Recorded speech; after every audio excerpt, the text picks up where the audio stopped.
આજથી શ્રી 51 શક્તિપીઠ પરિક્રમા મહોત્સવનો પ્રારંભ સાંસદ પરબત પટેલે દીપ પ્રગટાવી પરિક્રમાની શરૂઆત કરાવી।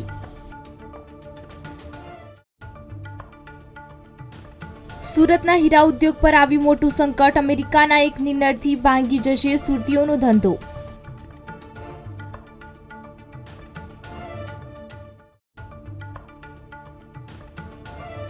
ઘરે બેઠા મંગાવો અંબાજીનો મોહનથાળ અને ચીકીનો પ્રસાદ। કુરિયરથી આ પ્રસાદ ઘરે મંગાવી શકો છો તેવી વ્યવસ્થા મંદિર ટ્રસ્ટ દ્વારા કરવામાં આવી।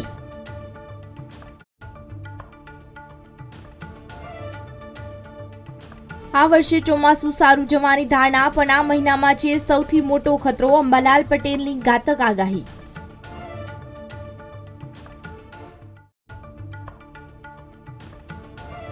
પીએમ કરશે દ્વારકામાં સિગ્નેચર બ્રિજનું ઉદ્ઘાટન। દ્વારકામાં તારીખ 24 થી 25 ફેબ્રુઆરીએ પ્રધાનમંત્રી જગત મંદિરે દર્શન કરી રાત્રિ રોકાણ કરશે।